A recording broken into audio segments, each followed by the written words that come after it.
4 finish and maybe even a shot at victory lane. As our Brad Doherty said yesterday, we expect a wall-to-wall brawl at Watkins Glen. They'll be pushing and shoving. Folks, glad to have you with us here on a Monday afternoon. The world's greatest drivers in stock cars as we turn them loose at Watkins Glen.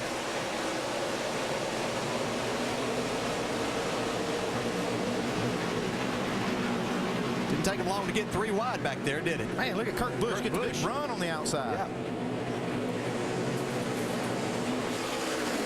Yeah, he's able to clear Jimmy Johnson up as they start up the S's. Man, that was a power move right there. He took a lesson from his brother. He made that move in the nationwide race, Kyle did, and made a pass, and looks like they learned something from that.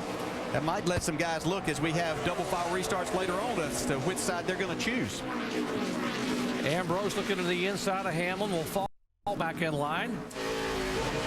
Looking at the front of Marcus Ambrose's car. Ambrose very good up here in turn 9. Yeah, he's not going to surprise too many with that move in that chicane anymore, is he, after Saturday? They've seen that movie. See David Stremme there in the 5th spot, hanging on. That's where he started. Good run for those guys. He was pretty excited about his chances here. So he's taking a look on Ambrose here, getting into the left-hander. Have a hard time outbreaking him into that corner. As you can see now, it may cost him a spot. Yeah, Ryan Newman behind him watching Stremme make that move. And Newman trying to get a position away. 1 lap complete, and Kurt Busch is the leader. Kyle Busch there at the top of your screen trying to make a move. Yeah, he makes that fake to the inside. Now going to the outside of Ryan Newman. He'll follow Newman and go by Stremme in turn 1. You see Stremme get really wide there, trying to give some room as Denny Hamlin tries to put some pressure on Jimmy Johnson, take away that 2nd spot.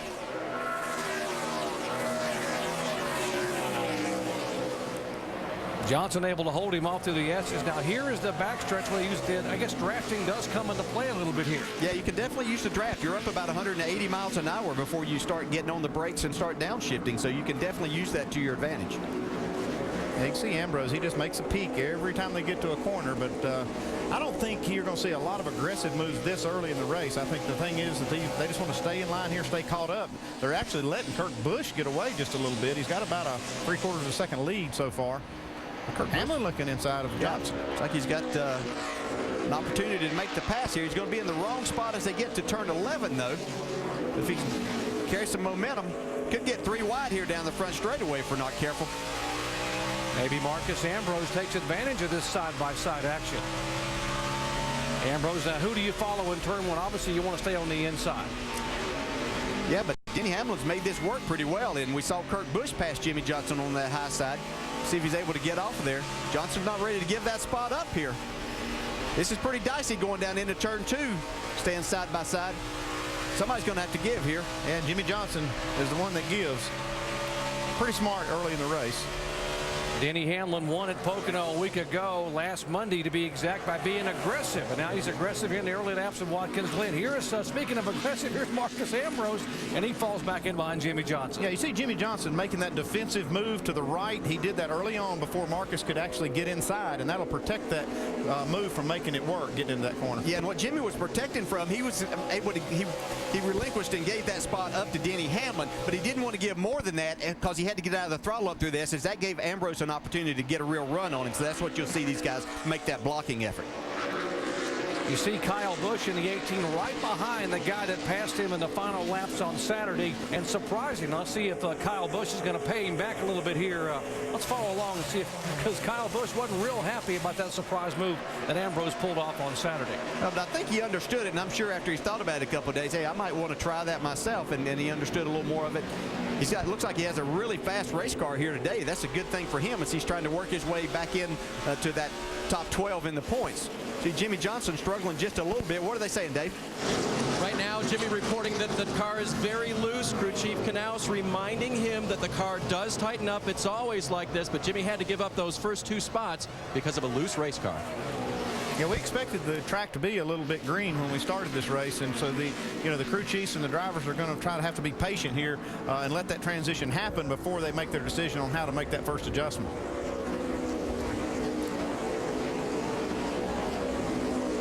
Thus far, everyone trying to find their rhythm, and they have found it. We have not had an incident. The inner loop was a big concern.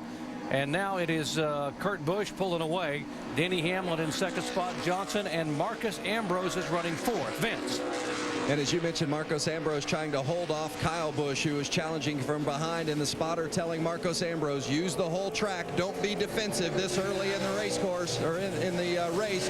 Run your race on the race course. So Kyle Busch is pressuring, but Marcos Ambrose being urged to just run his race. Juan Pablo Montoya, there's the 42 car. We've been trying to work on the inside of Ryan Newman to get the spot, and he will get it. That is sixth position. Newman back to seventh spot. We are 5 laps in of 90, which will comprise the NASCAR Sprint Cup race at Watkins Glen. Team Penske went to a couple of different road courses and tested. They wondered how it would help their road racing. Well, I think we have an answer at least early on, because it is Kurt Busch out front, and he is pulling away as the leader. Busch, Hamlin, Johnson, Ambrose, and Kyle Busch. That's a top 5. Making Buff. Back in Watkins Glen, Kurt Busch's interval now 2.55 seconds between him and Denny Hamlin, the second place car. Jimmy Johnson back in third, Ambrose fourth, and Kyle Busch is fifth. There's a side-by-side move, and what a surprise. Boris said, the road racing expert, making a move and getting by Ryan Newman. Yeah, Ryan had run up about the fifth spot there early, but he's starting to lose some spots, so sure he'll be some adjustments made on his car. Here we're right along with Boris said. Watch his feet. He's up through this. As you can see, you want to get wide open and stay there. He's going to shift gears there. Have a crash down in turn 1. Bobby Labonte. Go on, man. Get it going. Good haul behind the 34 right here. Right here. Go, go, go. No caution as of yet. We will stay green as Bobby slid off and now gets it back in line. Right behind David Reagan. Yeah, turn 1's a difficult spot during the race, no matter if it's a restart, after you run a few laps, and it actually becomes even increasingly more difficult as you start to lose your fuel load. Watch here. See, I don't think Bobby really knew that Jeff Burton was there. It's really hard for the spotters to see a lot of these places, too. You have to position them around the racetrack. Yeah, Jeff Burton got a little damage to his left front fender, left front fender on that little contact. And here's a turn that's always an issue down at the turn 1. Look at Ambrose looking, he will think better of it.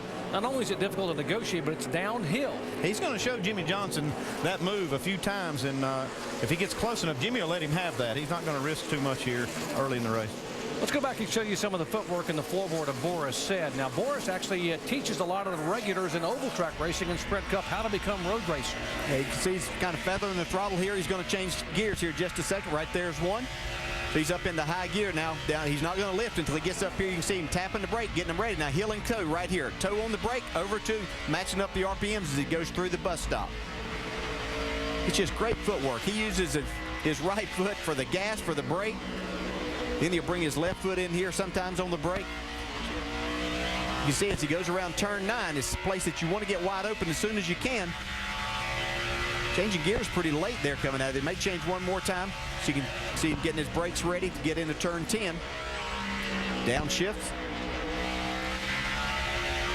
Just great footwork by an extremely talented road racer. How hard is that to learn from someone who's been an oval track racer and's never heeled and towed in the past? Well, a lot of these guys don't have to do it now. That's the way that I learned to do it, and it's very difficult in these stock cars because you really don't have a lot of room. You're not stretched out. In talking to Boris and Ron Fellows and these guys, they have a lot more rooms. We see Montoya making a pass around Kyle Busch to take over that 5th spot. But these guys, a lot of the guys now just use their left foot on the brake and right foot on the gas because you don't have to do that with the transmissions, Andy. Well, one thing I saw in that shot with Boris said was he downshifting 2 gears there because he was going up 2 and you only saw really 1 downshift, and I just wonder if he was coming from 4th to 2nd. That's exactly right, yeah. And that might be that's about the only way you can make that shift is doing that heel and toe type clutch move there. It makes it more difficult. Yeah, that's the only way that you can do that. So we see Kyle Busch is falling back to the 6th spot. What are they saying in Kyle Busch's pits, Dave? Why don't we hear it straight from Kyle himself? Here's his radio. Lift the back for the carousel, tight with the front. Turn 2, landing. That tight with the front is something they worked on in final practice. I talked to Steve Addington about it. He said he still wanted better turning from that front end. It wasn't terrible. We made small changes to try to correct it, but that's still part of the problem. Yeah, we saw Kyle in the pre-race show yesterday talk about that was the one thing that he had been fighting. with his cars. We see Marcus Ambrose here once again taking a look to the inside of Jimmy Johnson, but hopefully that's something they can adjust on a little bit more as the track rubbers up some here today. You know, with Ambrose making that move and showing that front end on the inside, after what he did on Saturday and surprising Kyle Busch, everybody's got to think when he shows that nose, he might be able to pull that same move. So you got to be watching for it. Yeah, and you're really just trying to get out of that guy's mirror sometimes and make him think that, and maybe he'll lift, but he has to realize he's dealing with a three-time champion right there, that Jimmy's pretty aware of where the guy is when you take off. But you can surprise him sometimes, just as Marcos did on Saturday. Car still single file up the back straightaway, 1,800 feet coming out of the S's until you get to the inner loop. And the biggest mover early in the race, and maybe a bit of a surprise thus far, the 88 car, Dale Earnhardt Jr., has moved up 8 positions all the way to 24th spot. And Junior is starting to get a little racy here, Shannon. Well, this is after a dismal weekend. In final practice this weekend, Dale Earnhardt Jr. told his crew chief Lance McGrew that he had no confidence in the car at all. Lance McGrew told me that the car was really tight. So what they did was they just took the best that they could get in practice. They put a spin on it for Junior, and that's the way they started the race. Junior just radioed in and said that the car is loose. They've asked him to make some changes inside that car to try to fix it. A little bit of front brake for Junior inside that 88. Dale Earnhardt Jr. is starting to get better and better as the laps tick away. And as you said, after a very tough weekend, now his teammate at Hendrick Motorsports just lost a position here up in turn 11. Boy, Ambrose very aggressive on that move coming out of turn 10, which set up a great pass here in 11. Yeah, it looked like Jimmy got a little bit loose right here as he gets up on the run strips there. You can see Ambrose able to stay in the throttle. Jimmy, I think at this point in time, just tired of having him right there in the rear, having to worry about him. Just 11 laps into this race. Hit your marks now. You're going to have a car coming out of the pits down there. So Kurt Busch the leader, Denny Hamlin in second spot. Now it's Marcus Ambrose third, and Ambrose was the fastest car in both practice sessions on Saturday. Everyone knows he may be the guy to beat here even early on.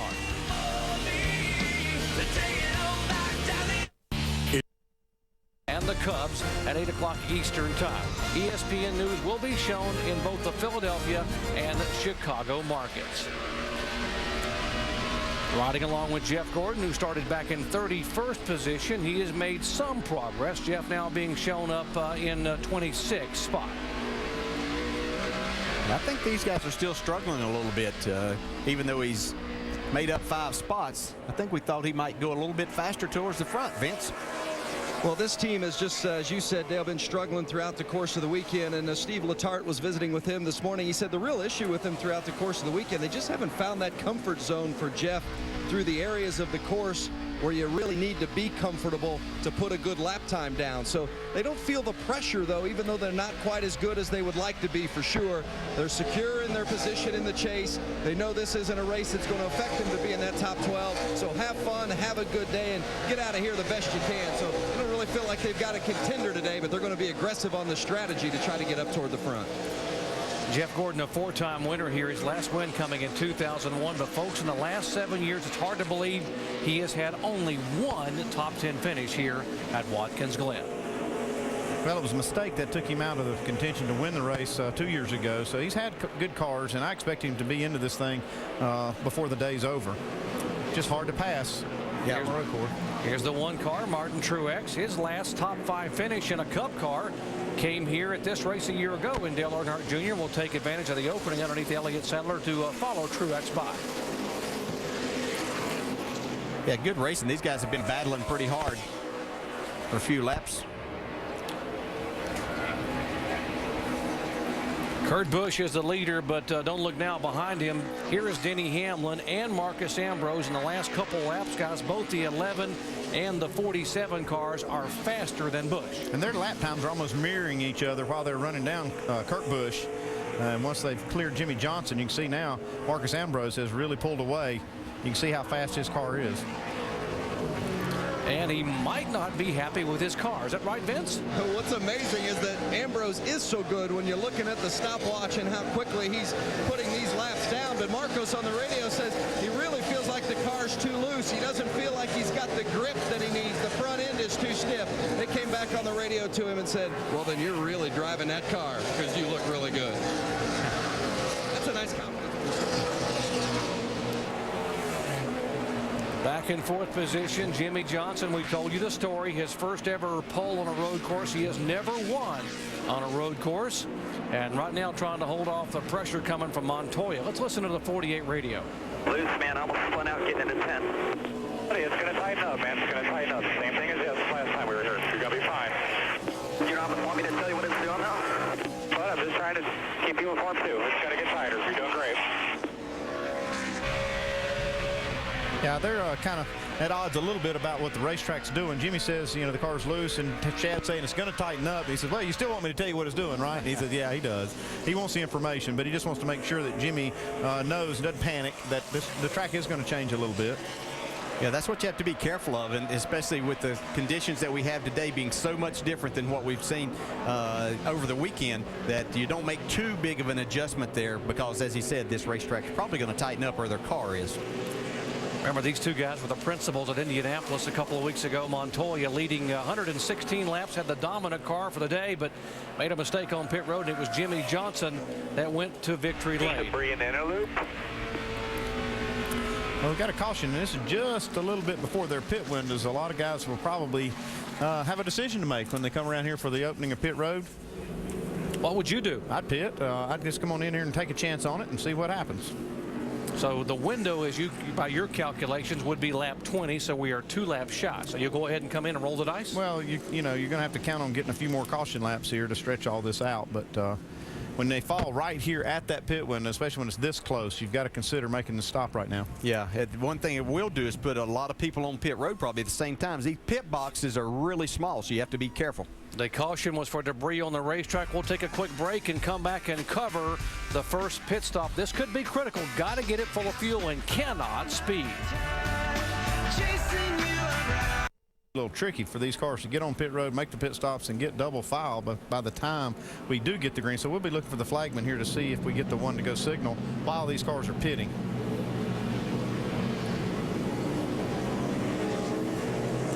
.35 miles an hour on pit road, and Kurt Busch will lead the line down pit road. Let's go to Vince.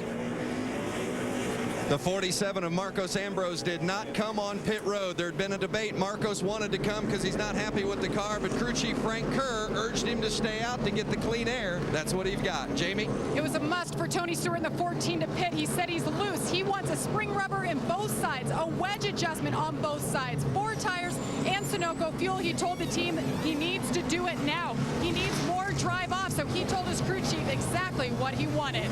Shannon? Juan Pablo Montoya says the car's a little bit loose getting to the left. They're going to make an air pressure adjustment on the left rear. It is 4 tires for the 42. Dave. Second place, Denny Hamlin is a little loose and a little tight. Track bar and air pressure adjustment, 4 tires. Leader Kurt Busch, his car was loose, 4 tires. He's going to win the race off pit road, barely getting around Jimmy Johnson. Good job, guys. Good job, man. Great job on pit road. You see Kyle Busch gaining the spots there. Biffle up, Montoya back 2. Everybody putting on 4 tires. Paul Menard up 5 positions on this exchange. Yeah, that's a great job by that 98 team. But we got a penalty coming for Denny Hamlin. Too fast exiting. Man, that's going to be a costly penalty right now. Also the 88 Copy, car, Danny. Dale Jr. too fast on exit. See everybody getting kind of caught up in this race off of pit road, and you see Denny Hamlin trying to get by the 2, just stood on the gas a little too hard in that last segment. Okay, guys, why did the 47 stay out? 47 Ambrose stayed out. Casey Kane and the 43 all stayed on the racetrack. Your thoughts? Well, I think it's a big mistake by both of these cars. I think it's going to put Marcos Ambrose in a catch-up position later in the race. It's really going to be tough for him to win this thing with this strategy. I know that they couldn't, this was outside their window, but, you can count on the caution laps all the way from here to the end of the race to try to get there. I would have gambled on this one. Yeah, sometimes it's important to stick with your strategy because that's what you want to do. But when the opportunity presents itself, as you just said, so close, then can make a difference. Let's talk to our in-race reporter here, Marcos Ambrose. Hey, Marcus, Dale Jarrett, you have a copy? 10-4 down. You're one of the 3 cars that decided to stay out. Was that your decision? Yeah, it's probably a joint decision. We're just trying to run our own race here. We've got some changes we want to make to the car. We thought under caution we may lose too many spots. We've got a fuel strategy game we're playing out here, and hopefully it'll work in our favour. Okay, quickly, what are you fighting with your car? Oh, track's just green. Not a lot of grip out there, and I'm just feel like the car's on top of the racetrack. They haven't got very good forward drive.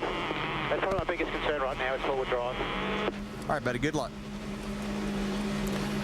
So again, to set up what happened, we had 3 cars stay on the racetrack. Marcus Ambrose, Casey Kane, and Reed Sorensen. Those 3 stayed on the track. We also had 3 drivers that are going to be penalized for too fast on exit. They will have a pass-through penalty. That is the 11 car of Denny Hamlin, the 88 of Dale Earnhardt Jr., and the 31 of Jeff Burton. All 3 of those cars will have to come in. Shannon. Guys, there's been an injury down here on pit road. Dwayne Ogle, the rear tire changer of the 6th car, the team has told me he was hit by the 42 car on pit road. He is favoring his right side right now, and the guys are tending to him. We'll follow this up. So we can see the contact. There's Montoya leaving. Yeah, it gets tight down there. You see here. He does. Oh, man. He does. He gets a piece of that front end on the 42 right here. Yeah, this is extremely tight pit road. And well, you see Montoya had the 16 car on his outside, so he was trying to cut it close, but oh man, cut it just a little bit too close. You got to be careful down there. Now for the first time at Watkins Glen, the new rules, a double file restart shootout style. Lead cars up front, side by side, coming down. It's Ambrose and Casey Kane. As the green flag comes back out, and we'll see who will win that chase to turn 1.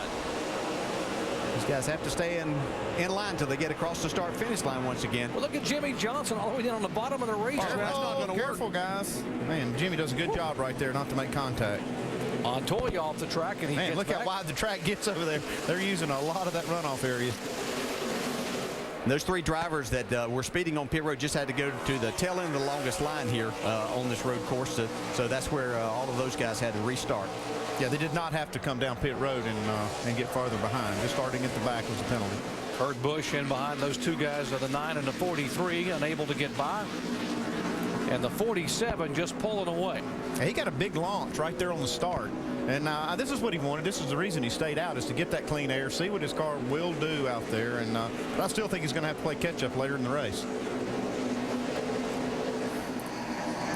Double foul restart can be helpful to some drivers because it pairs them up side by side, and that's been a big help for that 24 car. Well, Jeff's able to make up some spots. They did a good job in the pits. It got him a lot closer to the front with the double file restarts, and a little aggressive driving on his part got him up there in a lot better position than when he went in the pits. Oh, and a little contact, little chain reaction right here. 55 around. Patrick Carpentier's car spun around. Trying to get it started here. He's going to lose a lot of positions. Now he gets it going. We will stay green at Watkins Glen. Jimmy Johnson again looking to the inside of Reed Sorensen. Kyle Busch kind of opened up the door for Jimmy there, but he wasn't able to take advantage. I think his car is still a little bit on the loose side, especially on the fresh tires. Yeah, look for Jimmy Johnson to make a move down into the chicane under braking and try to get by Reed Sorensen. Right here he does. He goes, makes that move right here. This is a replay of this chain reaction. Yeah, this is all what's happening. You see David Stremme got into the 55 there. Yeah, as all of that was happening, let's look at the back of Jeff Gordon's car here. This is what happens. These guys had to slow up. Paul Menard didn't get slow. Inside. So tight racing in turn 11. And while we were watching that, we mentioned Jimmy Johnson did get by the 43 of Reed Sorensen. There's the 48 car of Johnson. Has moved up into the 5th position and will set his sights on Kyle Busch. Let's listen in on the 42 of Juan Pablo Montoya. Did I hit somebody? Yeah, I'll get it. Sorry. Yes. Is the guy okay? I'll see. Is the guy okay? They're checking right now. He looks all right. Sorry about that. I see Montoya concerned about the number 6 crew member here. I'm going to go get him checked out here. He's got some ice on his thigh. Hopefully, his elbow, I see. Man, he's got a bandage on his elbow. Hopefully, he's going to be okay. Marcus Ambrose led the first lap in his Cup Series career last week at Pocono when he was thought he was going to have a top 10 finish. Got shuffled out there into contact with David Rudiman and Denny Hamlin, and now leading again 3 wide, headed toward the inner loop. And folks, that won't work even 2 wide. No, there goes Stremme through the grass. He's going around in front of these guys. Oh man, Jeff Gordon gets a piece of it. So does Kevin Harvick. Harvick got Carl Edwards right there into the side of Jeff Gordon. Stremme trying to get it fired, and we will have a full course caution. Right side damage, rear damage on the screen here, Roy. Yeah, a lot of debris down there. They're going to have to clean it up. Guys, get ready to cut the bumper cover off, and right front damage. The splitter's broke. Yeah, Harvick got the worst of that. Boy, what a year it's been for Richard Childress Racing and Kevin Harvick outside the top 20 in What are those points. guys doing? Yeah, sometimes you wonder that as a driver, just what was Everything going ready, guys. We're on going to there. need sheet metal for the left front fender. See what happens. You see Strimmy gets off into the grass. That's never very good. Just loses total traction as he tries to come back onto the pavement, spins around in front of these guys. Casey Mears just snuck by. Gordon couldn't quite get by, and then Harvick into the right front of David Strimmy. Now watch Jeff Gordon's viewpoint here. Watch Mears get by. Right here, you think Jeff Gordon's missed this, barely gets a little bit of contact, thinks he's okay, and then he gets hit by the 29 right behind the right front wheel. Well, Carl Evers did a nice job to keep the nose of his car out of that catch fence. Yeah, I thought he had gathered a part of this, but he actually gets by right here and is able to come by without any damage to either side of his car. Stay in the middle here. See, Strimmy was trying to make a pass there on Brian Vickers, and he just miscalculated and got into the inner loop a little too fast and shot him through the grass. The two most heavily damaged cars, a 12 of Strimmy and the 29 of Harvick. Jeff Gordon got substantial damage there too. Oh, we got a little more retaliation from an earlier accident. Yeah, that came from when they were in turn 11 and Strimmy got into the right rear quarter panel and spun Carpentier out. Strimmy now trying to get some serious repairs made on pit road. What a good weekend has been for him thus far. The great qualifying effort for this 12 car, best of the year, 5th. And there is the damage on the right front. Yeah, car looks pretty good from here, but we get a shot from that other side. You're going to see a whole lot of damage there on that right front all the way down the side of the car. And all those spots we were talking about that he made up there with good pit work and the double file restart is going to be taken away because he's got some work to do. If they all pit, I want to change right sides only. If no one pits, I want to change 4. I want you on pit road when it's open. The right rear is all. I think they're going to be okay. They get a little repair job done on this car. I think the car will be okay. It's just all those spots he's going to have to give up. Okay, and how about the 47 strategy now? What are they thinking? They actually stayed out there longer than I thought they were going to. Yeah, they can go farther still. They can still go a few more laps, and I don't know if they'll pit under this caution. If they do, it's just going to be devastating. They're going to go back to 35th or 6th. That's the problem with this strategy. I mean, you know, if Ambrose pits now, he's going to give up a ton of spots. Okay, now a lot of these guys are in the window. Now, if you're Frankie Kerr, what do you do? Do you go ahead and bring him in, or do you let him stay out there a little bit longer? At this point, I think I'd leave him out there because a green flag pit stop might even lose him less spots. What are they thinking down there, Vince? That's exactly right, Andy, because Frank Kerr says we're still not in our fuel window. He asked Marcos what he wanted to do, and Marcos said, well, we better stick with the game plan. You know, in that first set of sequences and the first set of pit stops, Marcos was really more in favor of coming to pit lane, and Frank was telling him, no, we need to stay out. So it's been interesting, the debate back and forth between the two, but they're really a lot better in clean air, so they're sticking with the game plan and staying out front, not in the fuel window just yet for Ambrose. Well, Vince, we're going to get to see how this strategy works out between these two cars. We see the 9-car Casey Kane on pit road and also Sorensen. We'll see where they line up on this restart and then see where Ambrose winds up after he makes his stop. So it'll be a good way to gauge how this strategy works, but it's going to put these cars way back, Shannon. Strategy already playing out on pit road. Casey Kane in the 9. He's loose in there, going to make a wedge adjustment. 4 tires and air pressure for Casey Kane, guys. He went to victory lane at Sonoma, and they hope to do it again today. Guys? Yeah, 42 car, Juan Pablo Montoya, he pitted also. I can't hardly believe they did that after they made their other stop, but they're making a second pit stop. And let's watch Mark Hollywood Armstrong, the rear tire changer for Robbie Gordon, go to work. Got the hood up here, got some kind of problem. See Hollywood working on the hood pin here. Don't know what kind of problem they have under there. Robbie Gordon, the winner here in 2003, and has had top 5 finishes here in 3 of the last 5 years, but having trouble here on lap 24 on pit road as they are under the hood here of his Toyota. Okay, working on that screen area, the grill area. They have some rags out there. May have an oil line leak. What's wrong down there, Dave? Hey, I'm in the 39 pit right now, Andy, with Ryan Newman, who qualified 6th, a very fast race car, but almost immediately alternator problems. They're going to change the batteries during this pit stop. So troubles starting to mount for some of the regulars here and some of the favorites. Ryan Newman in the pits. Remember, he's one of the guys in the top 10 in points.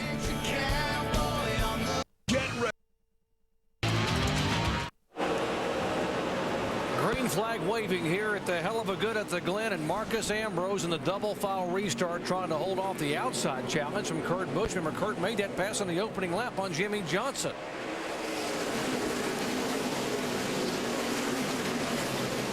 Good job by Ambrose to hold Kurt Busch off there. It looked like he had a nice run, but Ambrose stood hard in the gas and was able to stay out front. Now the question is, Ambrose is the only car in the field that has not been on pit road. How long can he stay out there? Yeah, that's the thing. He can stay out there for a few more laps.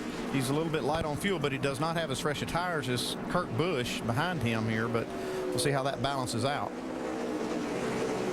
I don't know if it's a question of how long he can stay out there, but how long will he stay out there? Yeah, from this point, it doesn't really matter. He probably should make this pit stop because, you know, if the caution comes out again, let's say right now, he'll have to make it under caution. He'll be back in 28th, actually probably in the mid-30s. Let's listen to their radio. It's raced way early here, Frank, so don't panic if we didn't make the right choice there. We've got plenty of time. Hey, buddy. Not panicking yet. I hope you're not. No, we're good.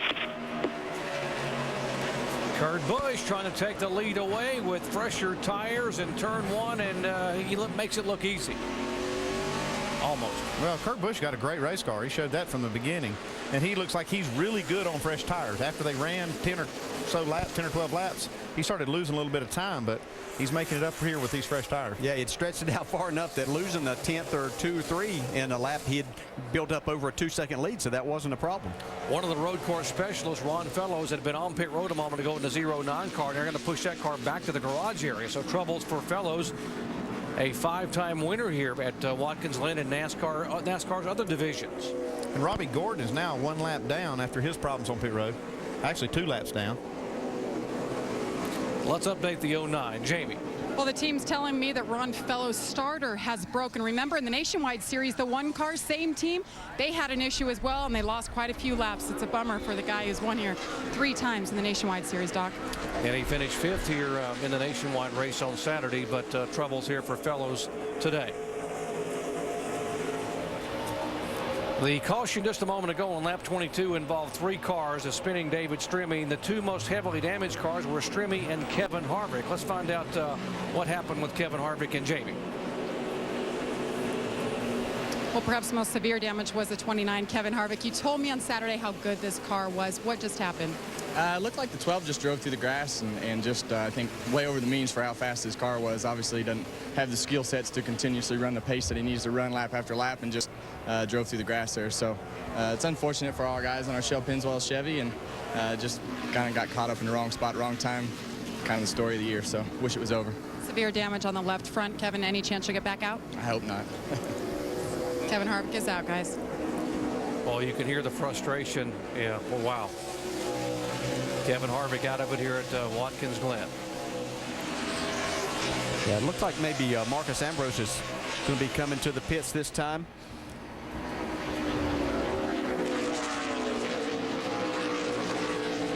Watch and see the 2 car who's our leader. That is Kurt Busch up front. Nice and smooth right here. Nice and smooth. Here comes a 2 car of Kurt Busch down pit road. Yeah, I don't quite understand this move. I think they actually pitted way early for a reason. They thought everybody would come to pit road, and now they're in their window. Be the only thing I could think of.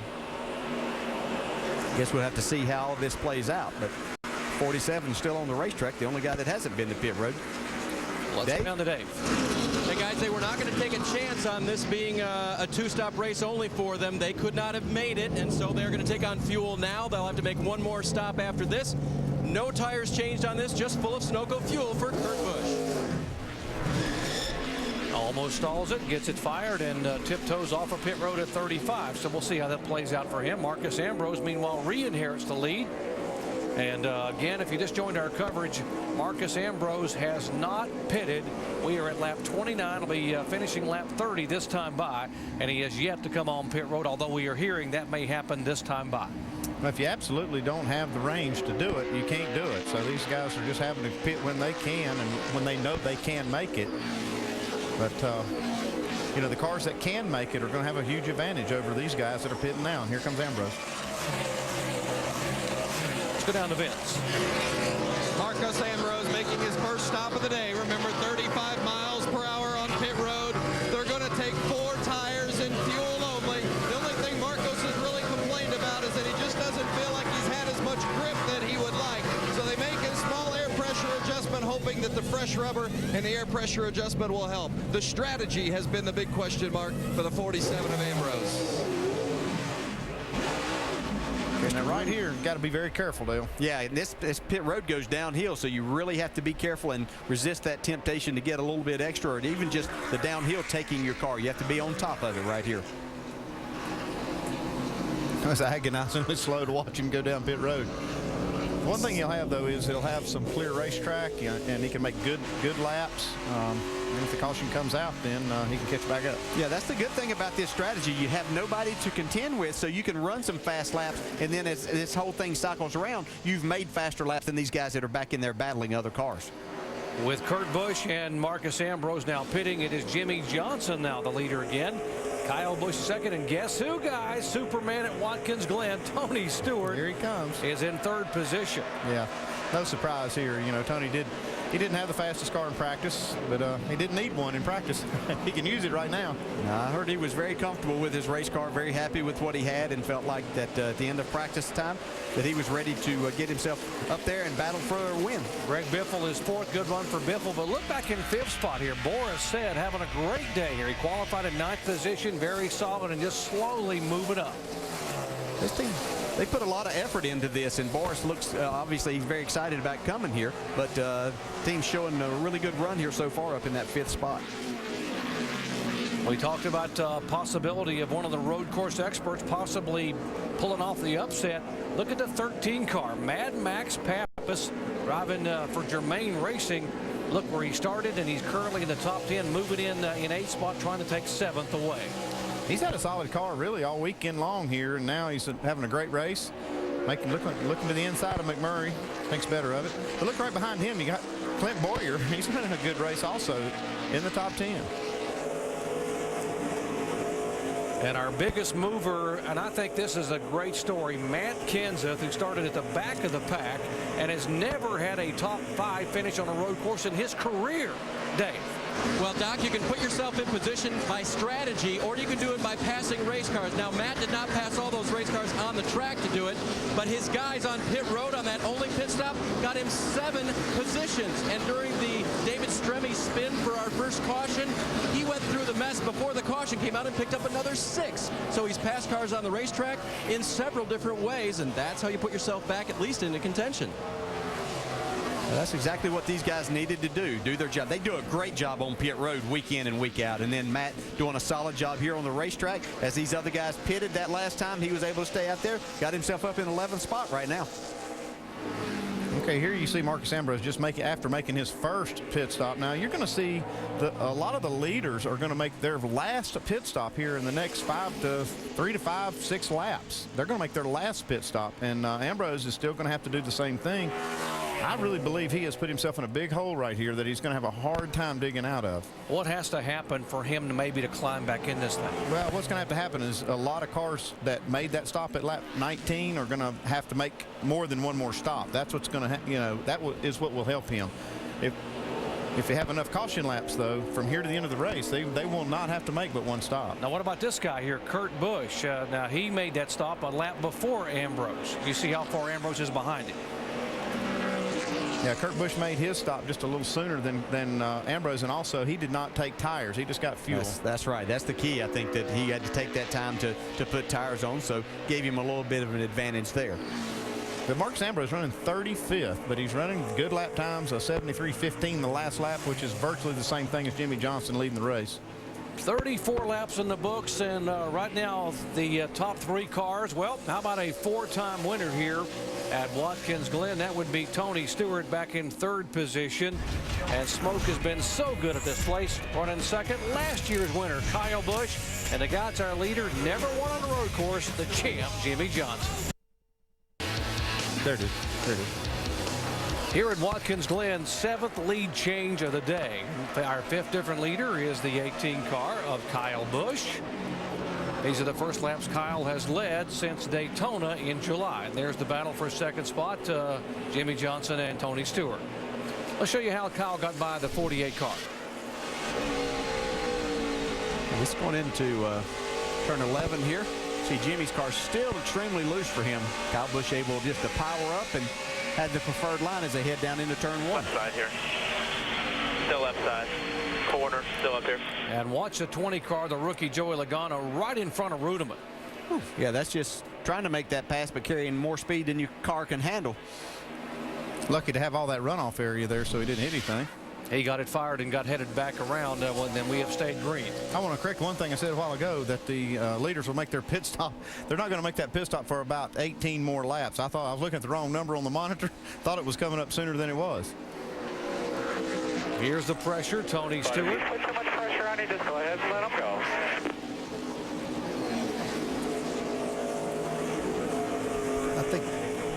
I think Jimmy's still struggling quite a bit with his car. As you see Tony able to get pretty close. I don't know if he'll make a pass here. It looks like Jimmy might be in position to let him go.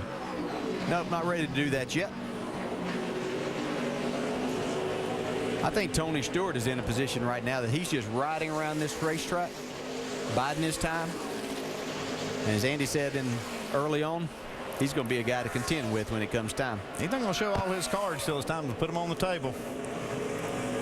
Now here's the 2 car of Kurt Busch. There's the interval. There's Kurt Busch. Remember, he came in and pitted on lap 29, and a lap later, Marcus Ambrose came in and pitted on lap 30. Now there's Busch. See Ambrose at the top of the screen just coming down the front straightaway. Now when they pitted, or actually when Kurt Busch peeled off on lap 29, these cars were right together. Yeah, but this is the difference in the 2 strategies. The 2 car pitted under that caution at lap 19, and then he took tires then. He comes down right here and only takes fuel, and it only takes a few seconds to top the thing off with fuel and get what they need. And then Ambrose comes around, and he is yet to make a pit stop, and he made a 4 tire change under green, and now you see just how much difference that was on the track. Yeah, all the other times there are fairly close except for that crew time. You can see 5 seconds to put fuel in and 16.9 for 4 tires and fuel. And that total time on pit road is where it really shows up. Marcus Ambrose has come back out running faster than Kurt Busch. Of course, he has the 4 tires now, but he's been able to cut down. He was a little over 11 seconds back of Kurt Busch. He's only 8 seconds back right now. Let's update a couple other cars. We were told the 77 car of Sam Hornish is overheating, having an overheating issue. There is Sam on the racetrack after a car that was very good in practice early in the week. And the 26 car of Jamie McMurray has gone to the garage area for a transmission problem. And let's see, he could have gotten a grill full here. That may be one of the overheating issues.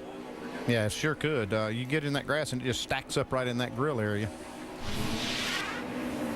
That's one of the negatives of this, new car and that splitter is that if you ever run off the racetrack, you're going to just pack it full. See, he has the leader on his bumper, and here Tony Stewart's taking over that 2nd spot. Jamie? Well, guys, Tony Stewart, he has come to life since his first pit stop. Remember, he started off pretty slow. He'd only gained 1 position because he was so loose. He came in and he acted as the crew chief. He told Darian Grubb exactly what he wanted in his car, and Darian even said, "Are you sure you want to put spring rubbers in and take that much time?" Tony said, "We have to." It was 2 spring rubbers. It was 4 tires. They made wedge adjustments on both sides. Guys, he has the grip. He has not said a word, and he has gone straight to the front. Man, with his record here, I'd believe him too. I'd do anything he told me. Do you, Andy? Whatever he said, that's what I would do. See, Sam Hornish now got some more problems. He's got Kyle Busch right on his bumper. Sam trying to stay on the lead lap. He currently being shown in 34th position as the last car on the lead lap. Carl Edwards making a move inside of Elliott Sadler. And there, as you see, Juan Pablo Montoya right in front of him. That's 11th, 12th, and 13th on the racetrack. See Montoya there. He made a stop on the last caution to come in and get fuel to get themselves in their window. He just got a quick shot of fuel. He didn't lose near as many spots as some of the other cars did on that stop, but he's made up some on the track too. Shannon?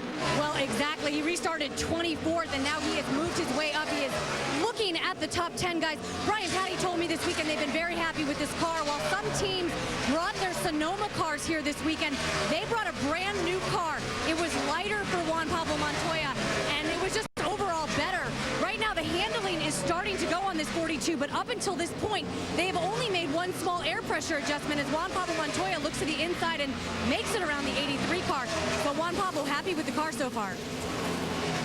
Well, it looks like he's handling pretty good right now. He's able to make these moves on at least these cars in this part of the running order.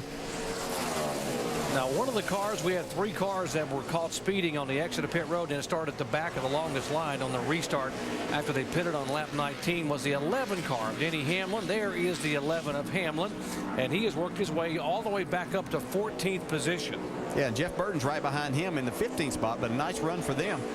The other one that had that penalty was Dale Jr., and he came back in the last time that we had a caution and topped his fuel off, so he should be ready to go for one more stop. Yeah, Dale Jr. now being shown in 25th spot, but all those cars on the lead lap and being able to gain some ground here. Watch Hamlin try to make a move inside of Vickers. Yeah, there's no doubt he has one of the fastest race cars on the track, Andy. Yeah, he had the fastest car on the track before that first caution. He was running Kurt Busch down by a couple 3/10 a lap and then got nailed with that penalty.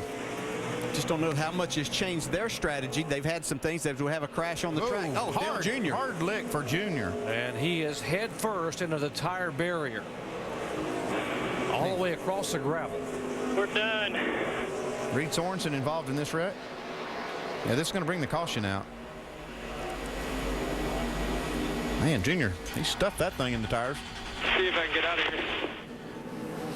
See the steering wheel coming off the 88. He's got the window net down to show the safety crews that he is okay. That car's not okay. I lost the brakes. Lost the brakes. Oh, okay. Yeah. You can see right here. That's what got Sorensen in trouble. Oh, that's, yeah, Sorensen just a victim here.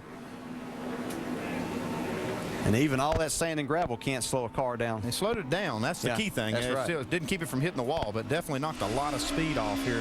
This could have been a really bad crash for Dale Jr. had it not been for this area. This is what NASCAR and Watkins Glen have done to make it safer in this area. Out, guys. Just got taken out by the 88. Yeah, well, it wasn't intentional. He just didn't have any way of slowing his car down. Reed Sorensen, wrong spot at the wrong time. That's Keith Barnwell, the spotter for the 43, and all he saw was 88 dive inside, and all of a sudden they're crashed. He didn't know why. And Dale Jr. had just hustled that car back up into 24th position after being on pit road. And, wow, just no brakes. And, DJ, I mean, there's not much more you can do, I mean, with regard to coming in there at that speed. Well, it's just, yeah, you try to make a terribly bad situation as good as you possibly can. As you can see, Reed Sorensen here, he's rolling. He's trying to drive around this gravel pit, get himself back on the racetrack. He's going to be able to do that now as he goes through the mud. See Junior trying to run over there and tell him maybe didn't mean to, guy, just ran out of brakes. Under caution now for the 3rd time today here at Watkins Glen. Caution, no brakes for the 88 car, nudges the 43, and Dale Jr. goes head on into the tire barrier. Fortunately, he has gotten out and is okay. Now, while we're under caution a moment ago, the 47 car here, Marcus Ambrose deciding now to come on to pit road. Didn't have anything to lose. He was already at the back of the lead lap cars, so he came down and got some tires. You know, I guess the thought is here he'll get some fresher rubber. He's going to have to pass a lot of cars, I can tell you that. But there were other cars that came down pit road that he could have passed and not had to pass them once we go back. So, I don't know, strange strategy going on there. Well, the thinking was is there weren't many cars behind him on the lead lap, and they thought the tires would help him make some of these passes. Let's find out exactly what they're thinking down there in Marcus Ambrose pits as we talk to Marcus. Hey, Marcus, Dale Jarrett, the ESPN. You happy? Yeah, got you, Dale. Well, how's your day going so far? Oh, just looking at a position, not too good. Got a really fast car. It just hasn't really gone our way with strategy here. We'll see what happens now. We've got some tyres, got some fuel. Worst case scenario, we'll just have to get a splash at the end when other guys hit the pit. So you think pretty much these are the 4 tires you're going to finish the race on? Yeah, deadbolt. It looks like you might be one of the few cars and drivers that are able to make some passes out there. Yeah, I'm not sure why it's so difficult today, but it really is difficult to make a pass. I get close to anyone and I start flying the nose. and my forward drive's been just marginal all day anyway. So it's an issue, but I think I can make a few passes here, especially at the back, and see what we can do. All right, Marcus, thanks for talking with us. Good luck. Thank you. Marcus coming in lap 44, so 47 laps to go here at Watkins Glen. 90 laps makes up this 200-mile race. Kyle Busch is the leader. Tony Stewart in second. Jimmy Johnson third. Biffle, and in fifth spot is the 08 car of Boris Said. Let's listen to his radio. Hey, well, you got to let us know this next run whether you think that it was is still continuing to get better or not. That's going to play a big decision on that last run for us and what we do on pressures. Seems like it's starting to get a little better, but it's definitely a lot freer. We are under caution, and they're going to get set to line up for the restart here at Watkins Glen. We'll remind you, coming up following our race today will be NASCAR Now on ESPN2. And, of course, NASCAR Nationwide Series racing coming your way. The Carfax 250 at Michigan next Saturday, 3 o'clock Eastern time on ESPN2. And next Sunday at 1 o'clock on ESPN, the NASCAR Sprint Cup Series Carfax 400 at Michigan International Speedway.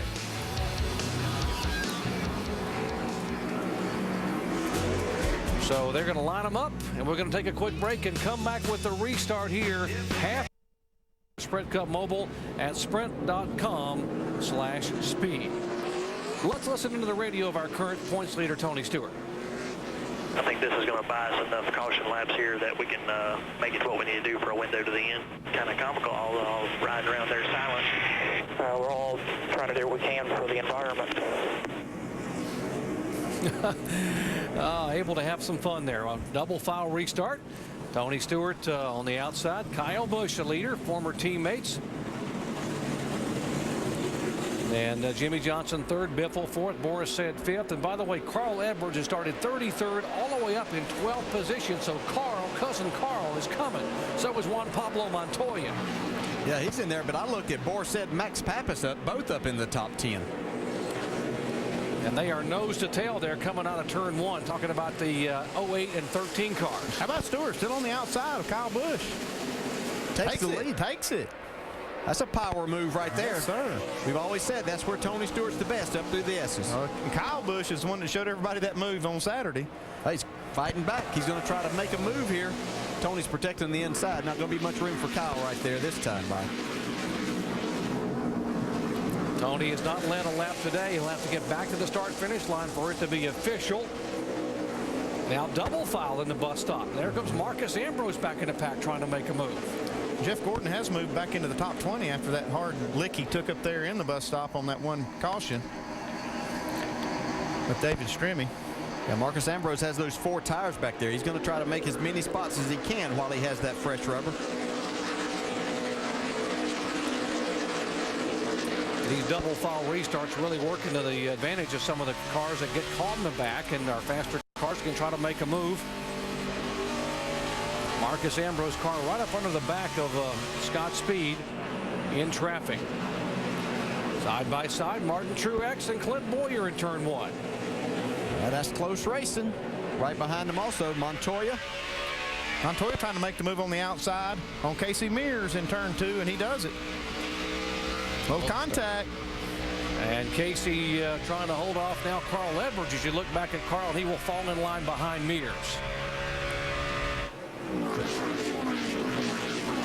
See right behind here, Boris Said he's trying to block Max Pappas, who's having a great run. Yeah, every time we see Max Pappas in this 13, he's up behind somebody holding him up. So he's got a fast car today. Vince? That Boris Said car has been fast off the truck this weekend, guys. They've not made many changes at all. Same cars they had at Sonoma, and it was good there, but they bounced off a few things, so they didn't have a good result. They've been really good today. The one thing Boris has said hasn't really been about the car. He just says, it's hot in here. I'm really thirsty. When we pit, can I have 2 bottles of ice cold water?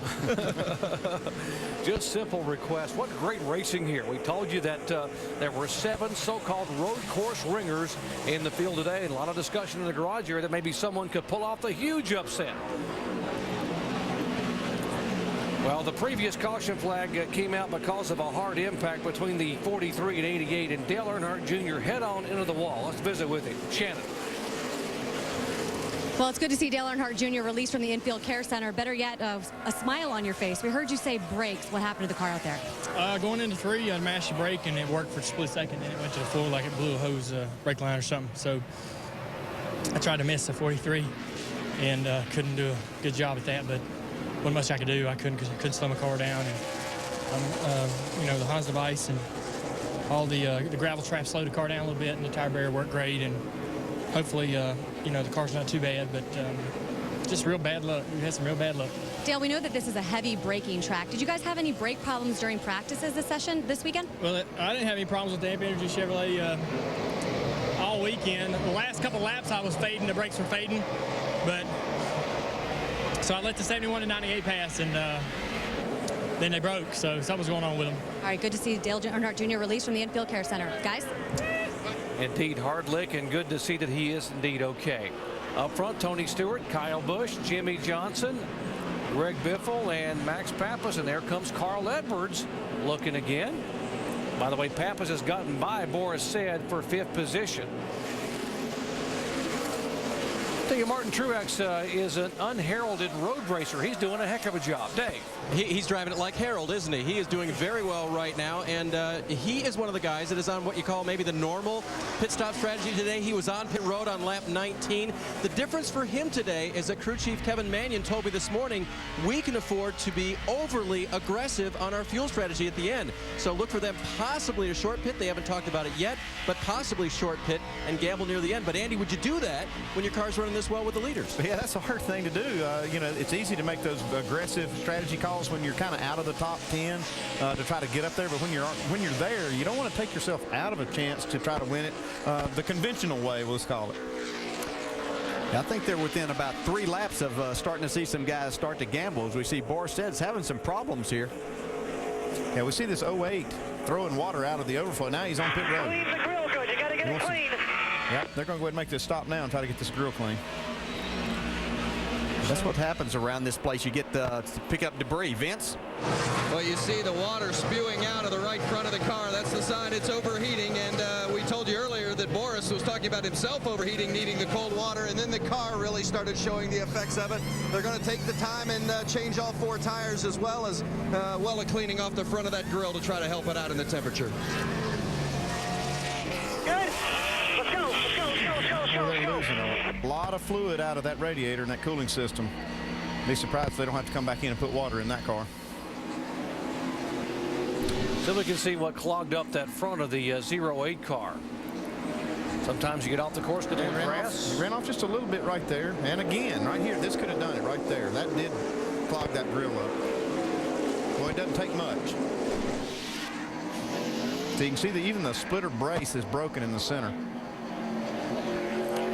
So Boris Said comes on pit road running in 6th position, and now has made a pit stop to try to clean that off. Here are the guys everybody's chasing. Tony Stewart, Kyle Busch, Jimmy Johnson. I'm going to say Tony Stewart needs to be careful too. He just got a piece of the grass coming off of 11. What about some of the biggest movers and fastest cars on the race course? You just saw the 2 of Kurt Busch go by, up 11 positions. Here comes Marcus Ambrose, and he's making another pass. So Ambrose up to 22nd position. Those guys are on the move, and the guys they are chasing right now up front, no surprise, Jimmy Johnson still trying to get his first road course shown in both the Philadelphia and Chicago markets. There is Greg Biffle. What a great run that 16 car is having. We talk about the fact that he's never had a whole lot of luck on the road courses, but he has done a great job staying in the top 5 most of the afternoon in 4th position. Well, our leader is Tony Stewart, so why don't we let Radio Shack. Whoops. We got a crash on the racetrack. The 39 car of Ryan Newman going around. Contact with Patrick Carpentier. We said that's the action spot on this course. Clear after the 09. All clear. These guys have been racing hard and fighting for some territory. Still green on the racetrack. So we will stay green, and we will try to get you up to speed here. We go back up front. Tony Stewart is our leader. We'll let Radio Shack get you up to speed with the top 10, starting with Jamie Little. Well, Doc, I talked to Darian Grubb, crew chief for Tony Stewart, about fuel mileage, and he said, we're not good. Why? Because in order to get good fuel mileage, you have to cut back on power. Tony didn't want to sacrifice the power, so it's helped him to get to the front. Now he's telling his driver, short shift in order to save that fuel, and right now they think they're good. Dave? Well, Kyle Busch got passed by Tony Stewart on that restart, and listen to his radio about that kind of thing. These guys shoot off the Jimmy Johnson spun off in turn 1. And Johnson gets it underway. Off around a pit this time. Off around a pit this We've got time. a lot of cars on pit road this lap also. Jimmy Johnson's pit, you see they're going to bring him in. Pit road very busy all of a sudden, guys. Let's go down to Jamie, the 99 pit. Well, Carl Edwards told his crew chief, I'm a bit tight in the corners. He said, keep wheeling it. Air pressure adjustment, 4 tires and fuel for the 99. Dave? The 11 car is on pit road. Chassis adjustment for Denny Hamlin. The 1 car is on pit road. 17 of Matt Kenseth has been waved down pit road. Don't see him quite yet. This is the stop, guys. 07 Casey Mears on pit road as well. They're all getting tires and fuel for the last time. So the fuel went open up, Andy, just like you predicted and calculated, and everyone came in the first chance they had. And here's the 43 off of pit road. Take it to the garage. Take it to the garage. Take it to the garage. Just go to the garage, guys. Take it to the garage. That's going to be close. He may not get out of here, boys. This might bring out a caution. Whoop, here's moving. Now he stopped messing. This is a good break for these cars. They made it on pit road. Kyle Busch in. And here's the 13 car. Max Pappas in, and the 4th place car of Greg Bevel. There's Pappas. Well, if they get a caution right now, these other guys are going to be sitting in some really good positions that have been on the pit road. Vince? There's Max Pappas finishing up his pit stop, and Greg Biffle is in as well. As you noted, a great run for Biffle today. 4 tires and a quarter round down in the right rear. Dave? Kyle Busch did a slide into his pit box, but he didn't go over the line, so the pit crew is still able to do the work on that 18 car. He still needs a little bit of a fix, just a little bit tight. Jimmy Johnson is in as well. He will get 4 tires and fuel, still a little bit loose. Chassis adjustment for him, and now Kenseth makes his stop on pit road. 4 tires and fuel for Matt Kenseth. Lap 55, the lap of choice for all of these leaders, guys. And Mark Martin coming into his pit box as well. He's down and away already. It was 4 tires, Sunoco fuel for Mark Martin. Final pit stop for these guys. See Mark Martin, the last one of those coming off pit road. Ryan Newman still sitting in the pits. Tony Stewart, here he comes in for what should be his final stop. Well, he was hung out to dry if that caution came out, but Breed Sorensen was able to get out of that gravel 4 tires. and not bring out the caution. It was a real break for this 14 team. Now they're going to be able to make their stop and have 1 extra lap of fuel. Jamie? Darian Grubb saying normal procedure, 4 tires and fuel. Hey, that car was so good last stint. Why make a change? Guys? Tony in, and not far in front of him, Juan Pablo Montoya also in the pits there. So these guys able to work the strategy. Shannon. Guys, the cars come around for Juan Pablo Montoya. No changes, 4 tires and fuel for the 42 car. They're making their way through the field to the front. Guys? What a big break for Tony Stewart and Montoya that the caution did not come out. Yeah, it was a big break, but did you see just how much slower these pit stops are on a road course than we typically see on an oval? I mean, up in the 17-second bracket. Yeah, you can see Tony Stewart's crew have a lot of trouble around on the left side. Here now is our leader, Kurt Busch, back to the front. Yeah, but he has to make 1 more stop, and he needs to go ahead and make that stop right now before he gets caught out there with another caution. Running in second spot is A.J. Allmendinger in the 44 car. There he comes. There comes A.J. Had a good run here last year driving the Red Bull car. Ran in the top 10 for much of the afternoon, and here comes Allmendinger down for his what should be his final stop. 4 tires, half down track bar. 4 tires, half down track bar. Pack it with fuel. See Allmendinger's fuel window just a little shorter than some of the other cars. But it's not going to hurt them. If they, like I say, if the caution had come out here just like a couple laps ago, it would have really hung out a lot of cars. This would have been one of them. But now that the caution has not come out, they should be fine from this point. Yeah, the one thing that I look at here is these start to cycle out. Kyle Busch is in the 4th spot right now. Marcus Ambrose is behind Kyle Busch and Tony Stewart, and he still has to get to pit road. So he's pretty much given up any chance he's going to have at this thing today. if he's going to win or have a chance to win, he's going to have to pass a lot of cars on the track. Kurt Busch is the leader now. He did come back in on lap 29, so he's got the fuel to go a few more laps after he jettisons the water bottle. And but the question is, how long does he wait? Well, I think he's got some clean racetrack here right now. He can make some pretty good laps, and that might be the top thing on their agenda. Yeah, here they're coming this time. Yeah, I think they thought better of that strategy, because if the longer you stay out there, the worse shape you're going to be if that caution comes out. Leader on pit road here with 33 laps to go. Kurt Busch has led 100 laps in his career on a road course, but has yet to win in Cup racing on a road course. It's hard to believe as good as he has been. Now he is coming down pit road at 35 miles an hour, and the leaders. We know he's only going to get gas. That's what they said. No, they're going to get tires. It's actually Ambrose that's going to get fuel. You see the 2 car is down in front of you, Dave. Here's what to watch for, Andy. He was running in about 13th position before the round of pit stops. He was running behind Casey Mears, Denny Hamlin, and Matt Henson before they pitted. So let's see if this strategy helps him pick up some positions on pit road. It's a good stop. He's out of here now. Let's see where Kurt shakes out. Mears and Hamlin do go by. As you said, Dave, that was a good stop in comparison to a lot of the other ones that we've seen. These guys kept it down in the 15-second bracket. Now, Marcus Ambrose, when he makes his stop, he said that he had the tires on his car he was going to finish the race on, so they're just going to get fuel. So we'll see how that closes the gap maybe on Ambrose and Kurt Busch. The cycle of pit stops now. There's Marcus Ambrose in the 47 car, so he has plenty of laps before he will need to come in. Well, he does. He's got a lot of laps before he has to pit, but he really needs to make that stop now, because if he doesn't and the caution comes out, he's going to be in the same boat he was earlier, having to go all the way back to the end of the lead lap cars. He needs to pit right now if he can make it to the end, which he should be able to do. It's only 32 laps to go right now.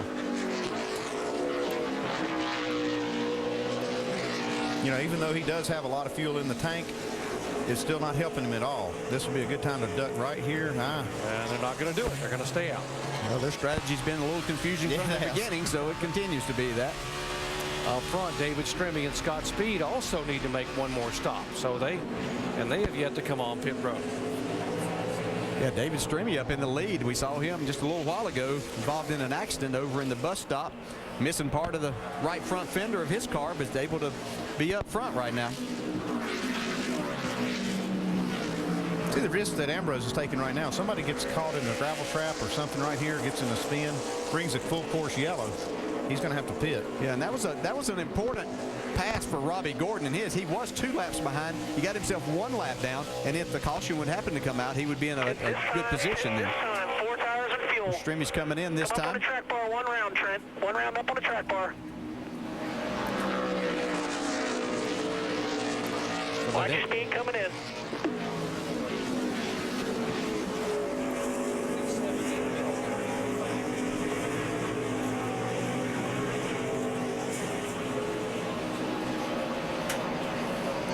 See, getting down to 35 miles an hour is really slow. They got one of the first boxes. Need a good stop here, Vince. That's right, the 12, and you see it on the right front of that car. They had some wheel well damage from earlier. Right there is a great look at it. So that's been an effective pit stops for them throughout the course of the day to make sure that gets cleaned up. They've done that at a good clean stop of the 12 in a way, trying to salvage their day. Oh, even with a damaged race car, David Stremme having a good job, doing a good job on the racetrack. Here's the 82 car, Scott Speed, who did not qualify at Infineon when he wanted to run on the road course out there. Did qualify for his first trip to Watkins Glen in a stock car and is being shown as the leader, but he will have to make a trip on the pit road here for the final stop.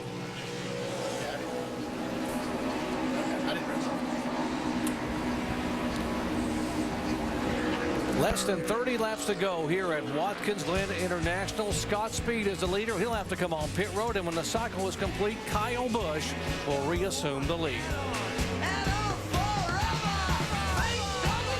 Dear old.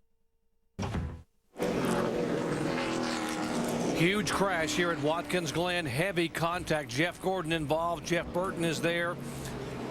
Heavy hit by the 77 car of Sam Hornish. He is out of his car. Jeff Gordon is yet to come out now. He is climbing out of the car. I say we're done for the day. It's a very fast part of the racetrack. As you come out of turn 9, you're wide open. Anything happens, there is room to avoid it, but obviously these guys were in a position not to do that. And Sam Hornich's car taking a huge lick.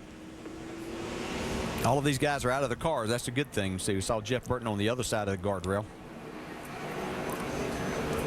I'll show you what happened here a moment ago on lap 61.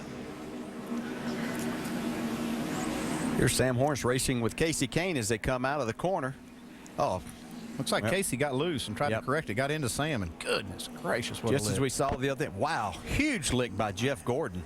It's good to see him get out of his car. And Sam Hornish. Both of those cars hit extremely hard on that second impact. Gordon head on into the Armco barrier.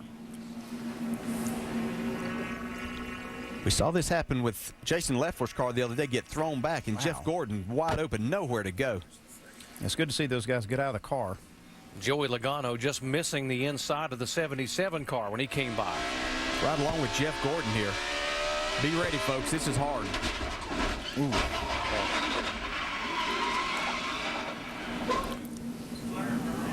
Man, just no time to do anything. And there's no safer barrier there. That's just an Armco barrier, steel barrier.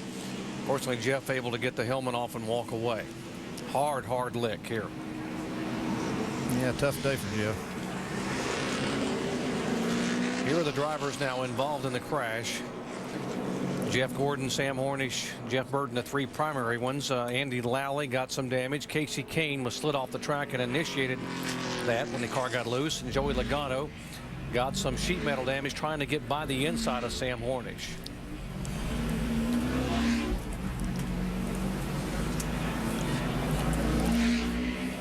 Now let's update the pit stop strategy here. We were talking about Marcus Ambrose and when he might have come in, but he actually did come down pit road on lap 55. Yeah, he snuck in there. Dale and I missed it. He came in under green, made his stop with 55 to go, which is exactly what he needed to do. And he only took on fuel. That's why he was in and out really quick. He's put himself now in the top 5 and not having to make another pit stop. So he's in a great position now to get a good finish. The only car that's on the track. Okay. And we're done, down the way. Just want to give a shout out to all the guys behind the scenes that makes this possible for us to have fun. Thank you, Hollywood. And we mentioned Robbie Gordon back on the lead lap in 30th position. Interesting lane choice here, guys. Yeah, the 18 car was the leader here, Dale. Yeah, he's chosen that outside. We've seen a couple guys make a pass. It'd be interesting to see if this works out for Kyle Busch now. Let's listen in with our Degree V12 full throttle. Ready. Green flag. Ready. Green flag. Green. 2 by 2. That is the leader's telemetry right there, folks. Back in line. Top of 3. Top of 3. Top of 3. Top of 3. 2 wide. Top of 3. Clear. 2 wide. Go out there. You're clear. All clear. 2 wide. 2 wide at your door. Only. Right door. Clear. Just a 00. Clear by 2. Clear. Still clear. Whatever you need. Clear by half on the 6. Clear by 2.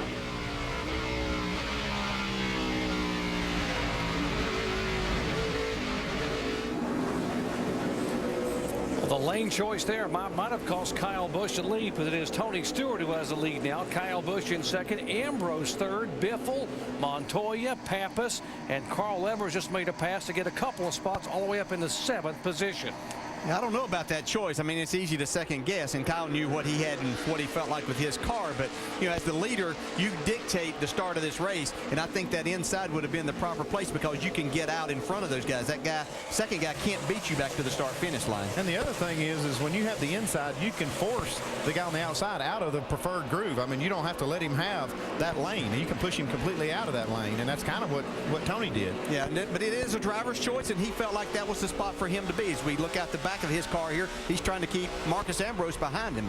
Possibly a replay of what we saw here on Saturday in the late laps of the NASCAR Nationwide Series race when Marcus Ambrose was trying to make the pass on Kyle Busch and made it work, entering the bus stop, and was able to get the victory. Yeah, and we see Marcus all the time getting his car, trying to get outside of that driver's mirror. These cars are hard to see out the back. He's trying everything that he can to not let that guy in front of him know exactly where he's at so that he can make a move like he did yesterday. It's a surprise move. Where he's going to do it, they really don't know. So he's just trying to keep these guys guessing at all times.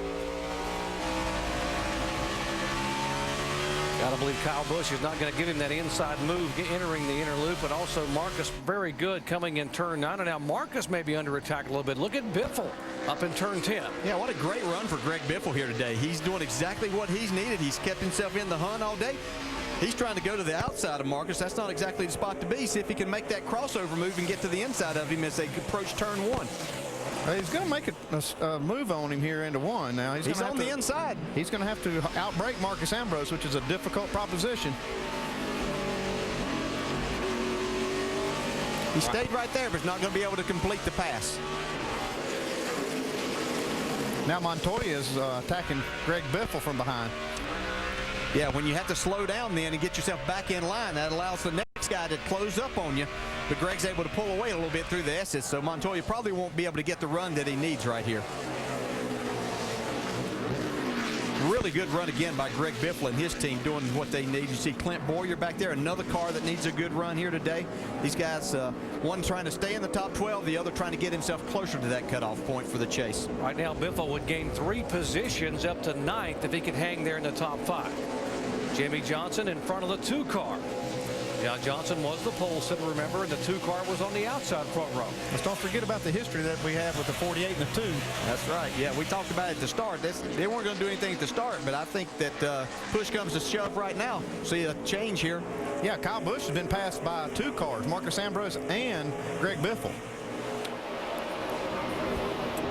So Kyle sliding off the track and having some trouble there, giving up a couple of positions. And has Ambrose trying to take that spot away too. Dave? It's the same problem he's had all day. The thing won't turn. That's what he reported to his crew. Just really having trouble with a tight race car that won't turn the way he likes it to.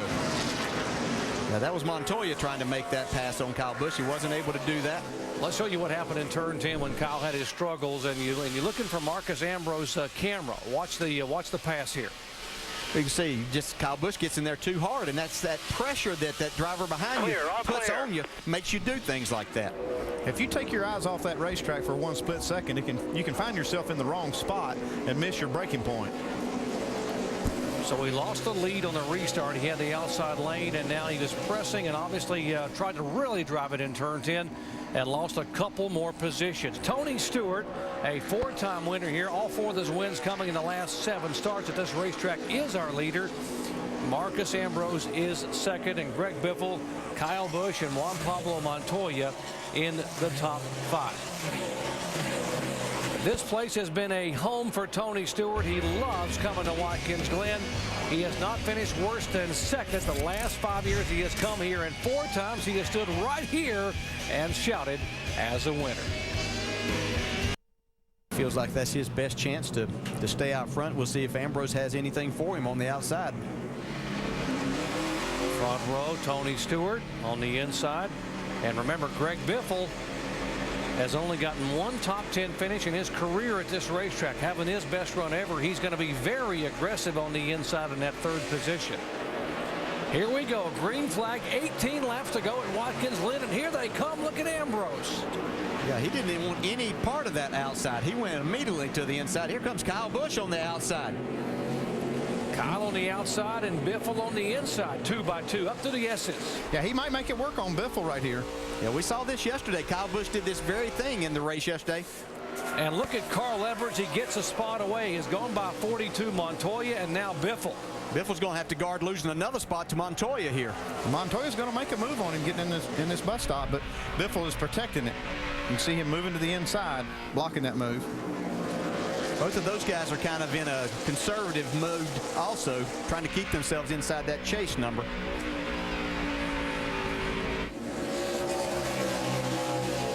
The team was talking about the big picture with Greg Biffle getting in that chase, and right now if he were to finish where he is, Biffle would move up 2 places in the points, the 10th spot, with just 4 races remaining before the chase begins. Watch Kyle Busch right here. He still has his sights set on trying to get his car back to the front. He wants to be right there in case Marcus Ambrose is able to get beside of Tony Stewart somewhere and see if he can advance his position at least 1 more.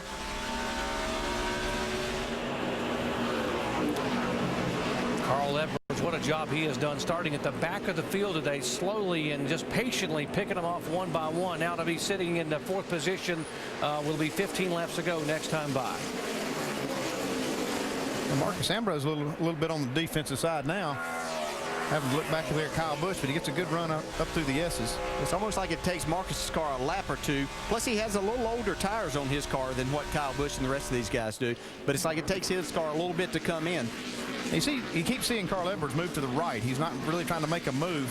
But here, the 48 car, Jimmy Johnson makes a move getting in the bus stop. And you see, Kurt Busch has passed him and a few other cars and moved himself up. He's up to the 9th spot. So he's been able to make a couple of positions on this restart. Well, Vickers inside of Hamlin there. Just a hint of a touch a moment ago coming out of the bus stop.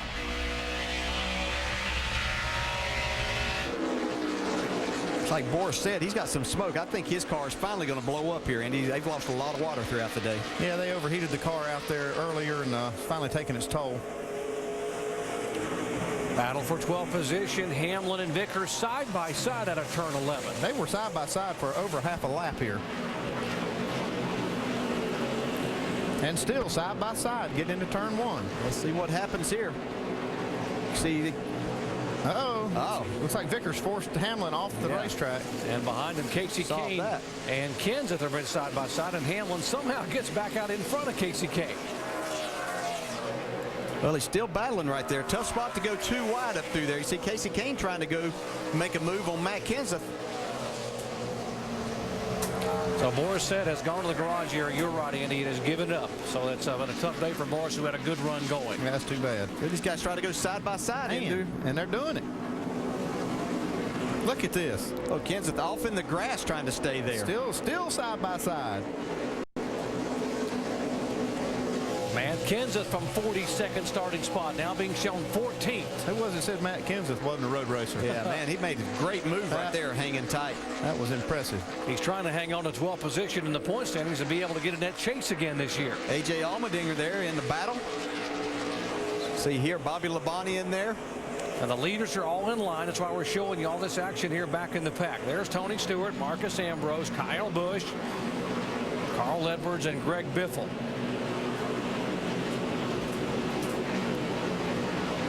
See some more guys trying to pull out here. Whoa, Bobby Labonte gets a tap. Yep. I think Bobby was already a little loose getting into that corner. Logano's going to go by, so he's recovered from his spin earlier. I think Robbie Gordon, guys, is picking them off one by one. He's been on and off pit road a couple times once he got back on the lead lap. There he comes in that 7 car.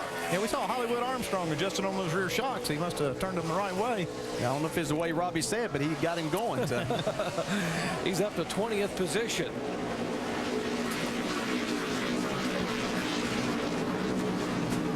You see Paul Menard right behind Robbie Gordon. And Ryan Newman, who's had a tough day, so to speak, he's worked himself back into the 22nd spot.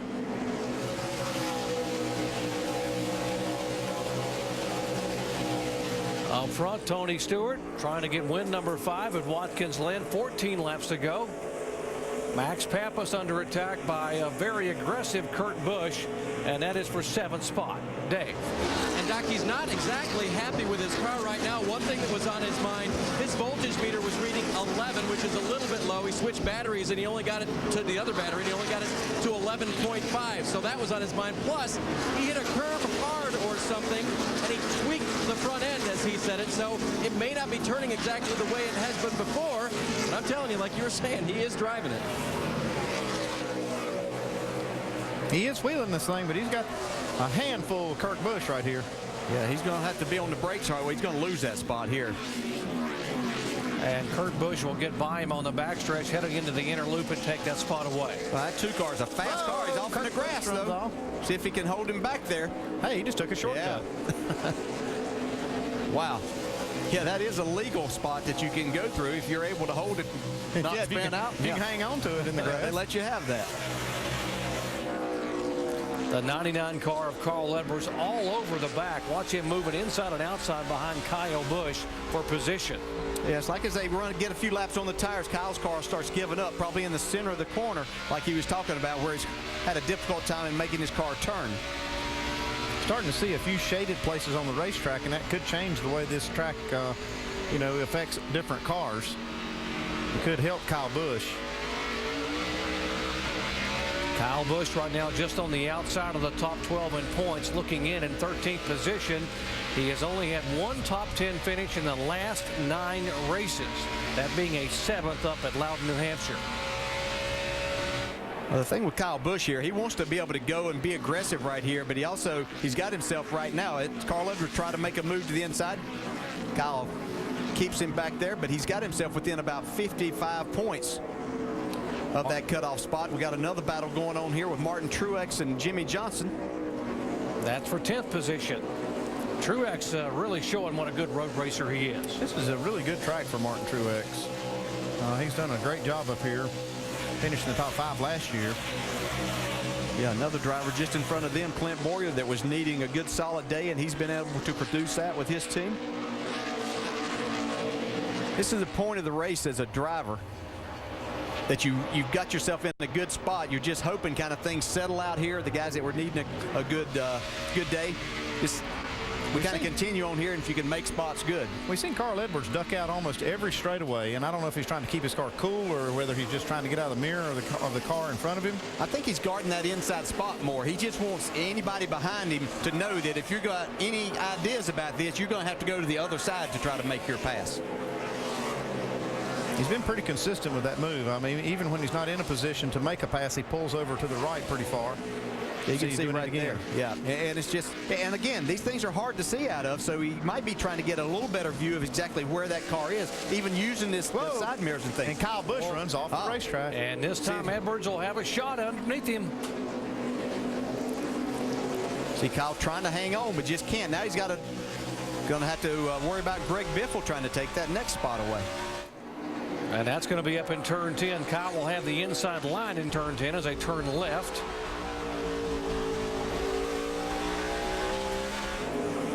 It doesn't seem like Kyle's able to turn his car and get it to where he's wanting it to go. And the more he tries to force the issue and he gets that pressure on him, then you see him make the mistakes. The best spot of the day for Carl Edwards, all the way to 3rd position. Carl started back in 33rd spot. We've seen Tony Stewart be consistently faster than Ambrose. I just wonder if they think that Tony's going to run out of fuel and they're just staying where they want to. We haven't had a chance to talk much about Mark Martin today, the winningest driver this year.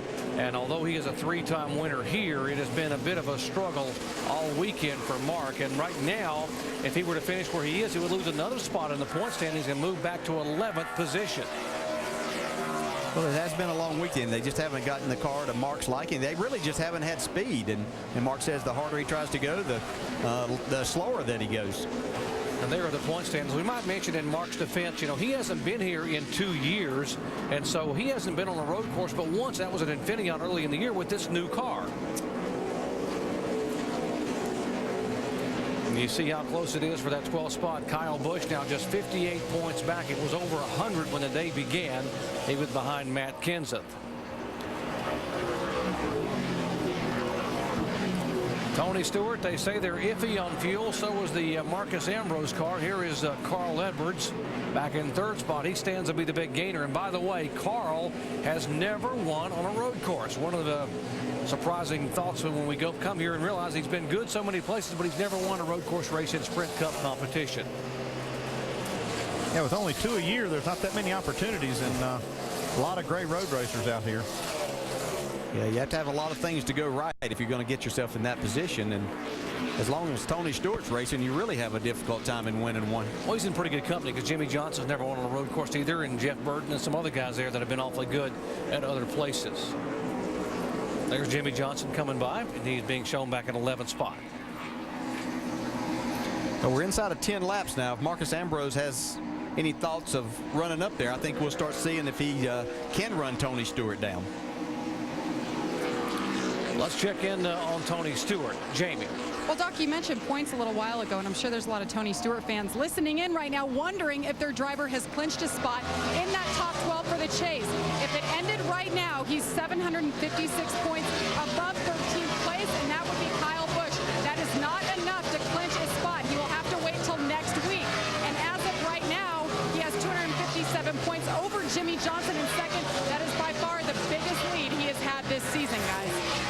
Hey, you're right, Jamie. He'd need to leave here with a 781-point lead over the 13th place car to clinch a spot in the chase. I don't think you have to worry about him being in the chase, but it'd be nice to know, I guess, if you're Tony Stewart, that when you leave here, you're in. He's virtually clinched. He can actually run these races just like he has clinched, because he's not worried about that. Here's a 26 car, Jamie McMurray, who had been in the garage here early to change the transmission, back on the racetrack, and now showing some smoke out of the back of his Ford. He still have some kind of problem here. Yeah, and this is we talk about Tony Stewart and the points lead that he has. That's what's allowed him to really take a chance here. You know, if they happen to run out on the last lap, it's not going to be a big deal, other than the fact that he wants to win.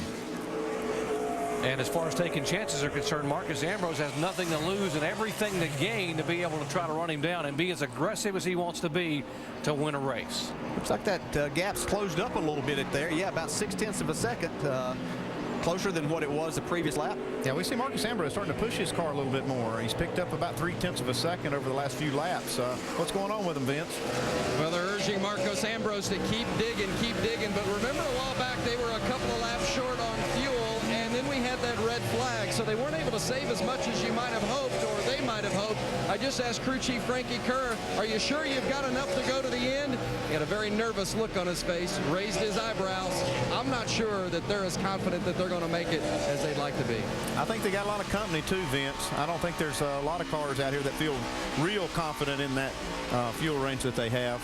We get a green-white checkered, you may have the guy back in 13th spot win this race. No telling. A lot of guys would like to see, a lot of teams would like to see another caution flag. But we're down inside now, 7 laps to go. We were talking on the way out of the racetrack here yesterday, DJ, about Marcus Ambrose. He's such a nice guy, and he doesn't like to ruffle any feathers and push and shove people around. But, I mean, what as you watch his onboard telemetry, what about if you're Marcus Ambrose and you get close enough, would you be willing to put a little bumper on Tony Stewart to get that first win? Well, he told us before the race started that, yeah, he was ready to take that to the next level. And I think that the other thing that he went on to say is these other guys understand the position he's in versus what they're in. He might get a little bit more room from them if he's able to get to their bumper. He's still got a lot more work to do before he's going to have a chance to do that, though. He's got to close this gap on Stewart. Yeah, you got to get to the bumper. And actually, Tony Stewart beat him a little over a tenth the last lap.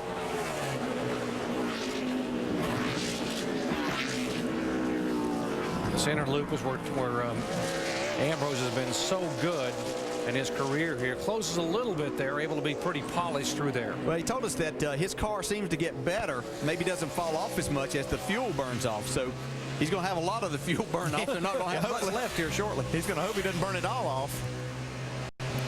He's closing the ground just a little bit. See, there's about a 3-second gap back to the third-place car of Carl Edwards, then Kyle Busch, Biffle, Montoya in 6th.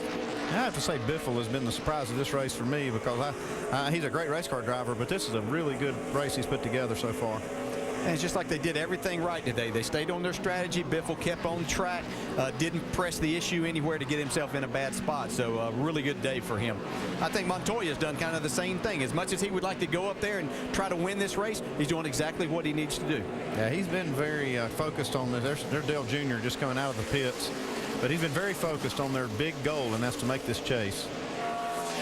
Remind you that following our coverage here over on ESPN2, we will have live NASCAR Now. So updating all that's happened here at Watkins Glen, and looking forward to what's going to happen next week at Michigan. See, Ambrose really good through that part. He actually gains a little on Tony, but I think as they get around turn 9, Tony is able to put a little more distance back on. Here we see Jimmy Johnson and Denny Hamlin battling. These guys are just outside the top 10, 11th and 12th. I bet Stewart's saying, boy, if it wasn't for Ambrose back there, I could save a little bit of fuel. But he looks in that mirror every time, sees that 47.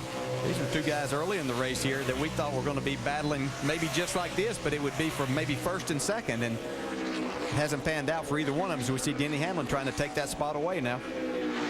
Trying to stay in and not lean on the champ, and he's able to make the pass there in turn 10. Yeah, that was a smart move by Jimmy Johnson, because that's a risky place on the track to try to contest that spot. See, right behind them is Brian Vickers, who came in the last time and got tires. He's worked his way back to the 13th spot.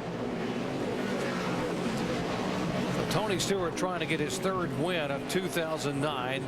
It would be his 5th win here at Watkins Glen, which will make him the all-time winningest NASCAR driver at this historic racetrack. And but the questions are, how much fuel do they have? And you take a look at Edwards and Ambrose, pretty darn close. Tony looks like he has a little more than those other two. He has 1 lap more fuel than Ambrose. If we look at their last pit stop, Tony Stewart made his on lap 56, and Ambrose made his on 55, so that's the difference there. And actually Carl Edwards made his on 54. So if we want to look at cars in that running order that probably have the least amount of fuel or the most laps on this tank of fuel, it would be Carl Edwards. It's going to be a matter who did the best job under the cautions that they had of saving the fuel and you know, whose carburetor's a little better right here. And here's the bad news, DJ. At a course like this, if you run out of fuel in the last lap, there's still 28 cars on the lead lap. Yeah, I mean, you don't make it back. You finish behind all of them.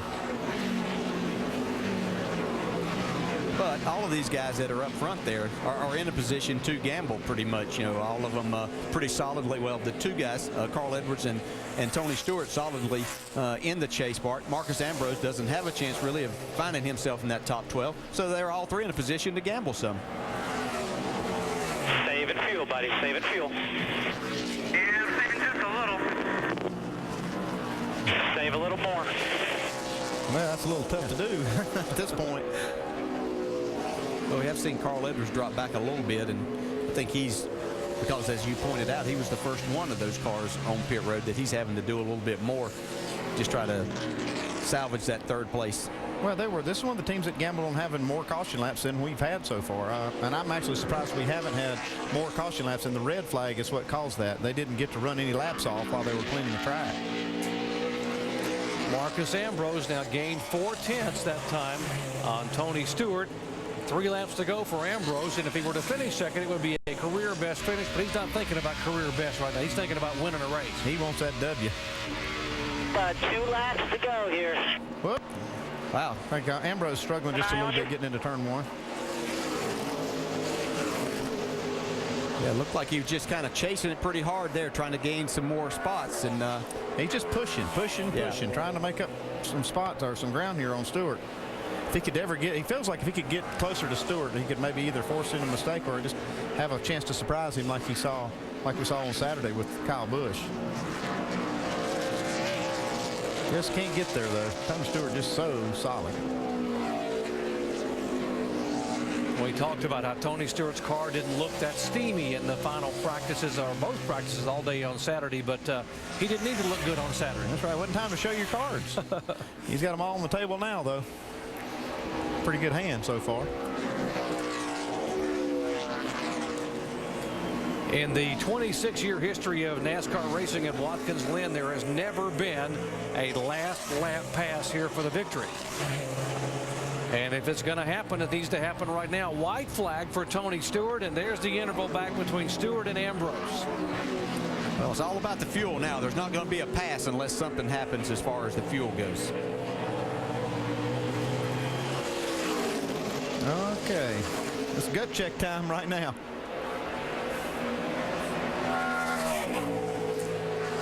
You got to think even both of them are thinking about saving, just try to feather foot it up through here, because the only thing that's going to lose it for him is running out of fuel. Yeah, but if you're the 47, you don't want to lose contact with him in case that happens coming out of the last corner. Yeah. You want to be able to have that opportunity. The top 6 cars are very, very close on fuel. Got to be wondering if they can make it another half a lap. Tony Stewart trying to make it and win the race. Marcus Ambrose trying to make it and finish second, or maybe hope Tony Stewart doesn't. Looks like they're going to make it. This is going to be the critical corner here. The one car, Martin Truex, we are told, slowing over in the back of the course. He may be out of fuel. Great run by Tony Stewart today, though. Showed why he's so good. Coming out of turn 11, it will be official. Tony Stewart wins at Watkins Glen.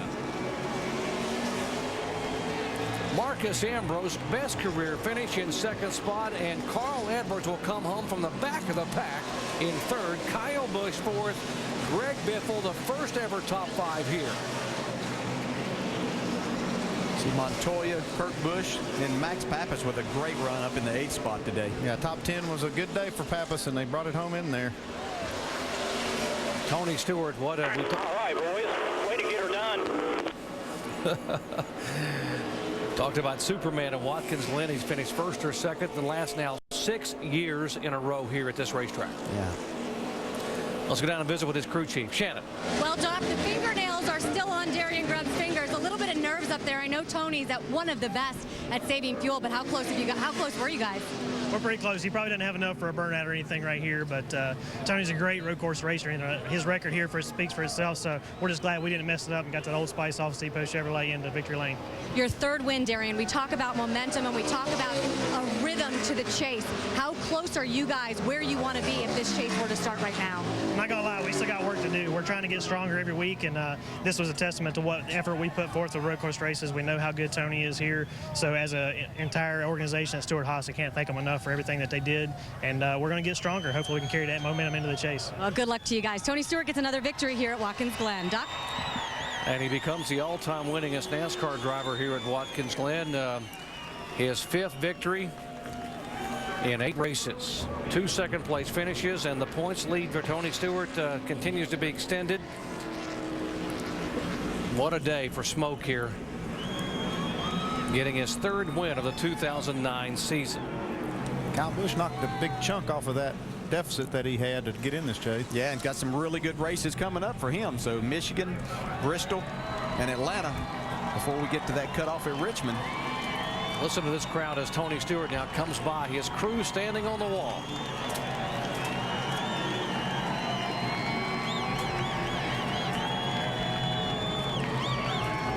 These fans have been excited every time Tony came by in the lead today, or if he was making a pass right here. They appreciate the talent that's there. It seemed like this was a Tony Stewart day. Every time we saw him come by after he makes a move, we could see all the hands from the crowd coming up. It's amazing, after all the success he had driving for Joe Gibbs over the years, all those other wins coming as a driver for Joe Gibbs, getting his own team started, and now for the first time as a car owner / driver, Tony Stewart wins on a road course. I thought Grubb said he didn't have enough fuel for a burnout. Yeah. That's a good one. It saved a lot of fuel. It wasn't even close. Now let's go down where Dave Burns is caught up with Kyle Busch. And Kyle finished 4th today. Kyle, what were you fighting in your race car today? Everything. Wouldn't turn, wouldn't leave, wouldn't stop, wouldn't accelerate, everything. Just, I'm tired. That wore me out right there. I had to drive everything I had that was worth that car, and I could barely hang on to 4th. So, great work by all the M&M's team guys. You know, they did a good job this weekend. We fought hard, and that was 3 times harder than I had to drive here last year, and last year we spanked them. And as they fight to get in the chase, that was the kind of drive they needed from Kyle. Guys? And he drove hard, and that put him within 58 points now of 12th spot in the chase. And Max Pappas out of gas. Got to get a push to get back in. Career best finish for Max, for Mad Max, 8th on the day. His best finish before was 12th at Infineon back in June. Yeah, back to Kyle Busch. Some days, as a driver, you just have to earn your money a little more than other days. You don't have that perfect car, so it's up to you to get the job done, and he did his job. Came home in the top 5. Tony Stewart headed to victory lane. 3rd win of 2009, and now just 4 races remain until the chase begins. And here are the point standings. You see Tony Stewart, Jimmy Johnson, Jeff Gordon, who did not finish, back in 3rd. The big gainers, Juan Pablo Montoya up another spot after gaining 2 last week, and Greg Biffle up 2 positions. Kyle Busch just 58 points back. He was 101 back when the day began, outside of that 12th spot to get in the chase. If you like what you saw today, we have lots more coming your way. Michigan next week, Bristol, Tennessee, Atlanta, Richmond. You can read the races coming up. Tickets to the chase, www.nascar.com/tickets are available, and it should be exciting. Last 4 races to the chase, and in the chase beginning for the 6th year here in NASCAR Sprint Cup competition. Let's visit with our 2nd place finisher, Shannon. A great weekend for Marcos Ambrose. A win on Saturday, a 2nd place finish on Monday. How was the car today, Marcos? Yeah, it was just great. You know, we've had a trying weekend. Both cars were difficult when we got it out of the truck on Friday, but we worked hard at it. The Cup car was just a little aggressive to drive, and I had to work really hard to keep up with Smoke there, and I was closing in, but he just didn't make a mistake. What a fantastic driver he is. He's just unbelievable, and I just feel privileged to be racing against him and driving for my team. I'm just so proud of all my guys. They've just given me great stuff all year, and JTG Doherty's here to stay with the help of Michael Waltrip Racing. and it's just really exciting times for us. And Little Debbie's on the car. They've been off our car the last few races. They're back on board, and I got them a good result, so congratulations to them. And I can't wait to have a shower and lie down. I'm pretty whipped. Well, let me throw some numbers at you real quickly before you lie down. 3rd last season in this race, 2nd this season. I guess we can expect to see you back next year and try to go for that #1 spot. I'll try. As long as the team will have me, I'll drive for them. All right, Marcos Ambrose, 2nd place finish. Doc? Career best finish for Marcos Ambrose. You can see he is absolutely exhausted. While Tony Stewart has made it into victory lane, a place he's very familiar with here at Watkins Glen. And it is time to go down for our Degree V12 victory lane. And Tony Stewart unbuckling, took a big swig of water. These guys earned it today. Tony Stewart started lucky number 13th, and he ended up victorious for the 5th time here at Watkins Glen. Tony, that first pit stop, you sounded like a crew chief over the radio saying exactly what you wanted to do to this car. All those changes you guys made, including spring rubbers, how crucial was that to get to the lead? It was big. We weren't good enough at the beginning to win, but just needed to make some changes to get better. And you know, I was the one that asked to go the opposite direction there after happy hour. So Darian and the guys did an awesome job on the pit stop. I mean, it was a pretty in-depth change and stuff that took a little bit of time. And I think we only lost 6 spots in the pits, so to do those changes that they did, the pit crew did an awesome job, but that put the car back where it needed to be. Knowing this was a fuel strategy race, how close you guys were, how much were you looking in that rear view mirror knowing that was Marcos Ambrose? I was watching him. I mean, there were parts of the track we were stronger than he was, and there were parts of the track he was stronger than us, but I think we were stronger in the parts of the track that we needed to be to hold him off if he got any closer, but I never looked at the fuel. I never worried about it once we went back to green. Darian Grubb, your crew chief, said last night, this type of race today, on Monday, was going to play into your hands. What is it about this hot and slick kind of track that just suits you? I love it when it gets slick, but this is my house right here. This we ran really, really well over the last 7, 8 years here, so just thank our fans for sticking it out. I mean, I know it's a lot for a lot of those people to take off an extra day of work when they needed to be there today to come and watch this race, and we appreciate them doing that, but it's nice, too, to get Old Spice finally in victory lane this year. It's the first time that we've got all of our sponsors in. We got Office Depot and Burger King and now Old Spice now. So we've completed the trifecta now. So I'm pretty happy for that because Old Spice has been with us for a long time, and glad to finally get them in victory lane this year. Tony, your first 4 wins here came with Joe Gibbs. This is your first road course win as a team owner in the 14. What does that mean? The same as it did when we won the All-Star race in Pocono. It's a great feeling, but it's all due to these guys at SHR. You know, Bobby Hutchins and Darian Grubb and Tony Gibson, Ryan Newman, all these guys in the Hendrick engine and chassis department. Rick sent me a message this week and said, hey, don't you think it's about time for another win? So this one's for you, Rick, buddy. All right, your points leader is 260 points ahead of second place, Jimmy Johnson. Doc? Tony Stewart put it best. This is my house, and indeed it is. Tony Stewart for the 5th time in victory lane in 8 years.